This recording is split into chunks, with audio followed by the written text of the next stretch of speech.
It's a new week, which means it's time for a new Monday Musing with Left of Lansing's Pat Johnston. Muse away, Pat.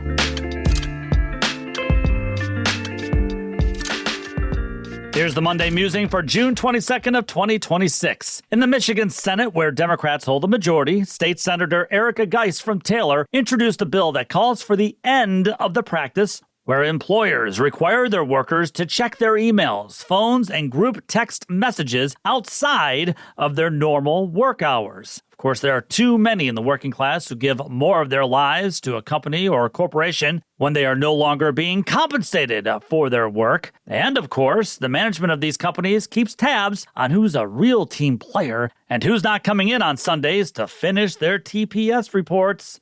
I recall one time at my former employer, that being WSGW in Saginaw, when I couldn't attend an event on a Saturday. Now, I got it cleared with my immediate bosses that I wouldn't be able to attend for the Saturday afternoon event, since I had other pressing matters to attend to. Besides, I worked from 5 to 11 a.m. on that Saturday morning after already working my normal 40-hour work week. And guess what? This event to hype up all 5 stations in our little media group wasn't viewed as overtime by our corporate overlords. No. This was being viewed as a mandatory event for each employee to give more of their free time to attend this event without being compensated for it. Now, the following Monday, my general manager entered my studio and queried me as to my whereabouts on that Saturday afternoon, as if it was really any of his business. I told him that I already talked to my immediate bosses to let them know I couldn't attend, but the GM sternly told me that it was not an optional event and that I've got to learn how to be a team player.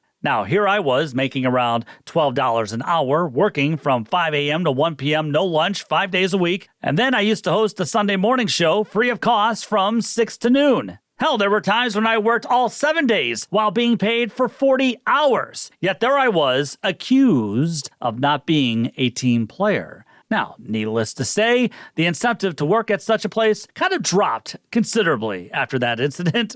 But you see, the corporate world believes the working class should work, and live and die for the corporation. They should never live for themselves or for their families. Live just for the corporation. Now, State Senator Erica Geist's bill, called the Workplace Employee Boundaries Act, would also ban employers from retaliating towards workers who would cite this law as their defense, and this law would levy up to $500 in fines per violation. Personally, I believe that is way too low, and probably should be around a $2,000 fine. You think that would get the attention of the company?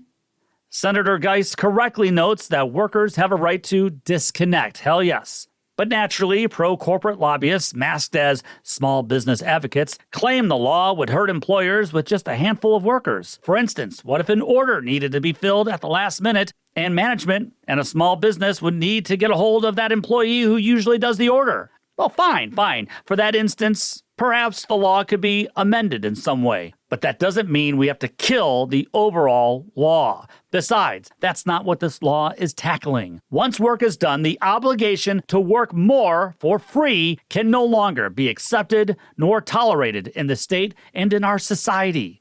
Unless, of course, overtime is provided. The use of phones, emails, and other electronic devices is just another way for corporations and management to impede in our lives and essentially control our lives. Senator Erica Geist's bill could be just another step towards putting a little more power back into the working class's hands and out of the corporate authoritarians' hands. Oh, and do you know what else I remember from my former employer? Whenever we made a profit with our monthly budgets, were we given raises? Oh, no. But we got the next best thing, pizza or donuts. The gift that keeps on giving. leftoflansing@gmail.com is the best way to reach me. Subscribe to the podcast and also subscribe to Left of Lansing on YouTube. Don't forget to follow me on Twitter, the Gram, and Facebook. Take the battle to them.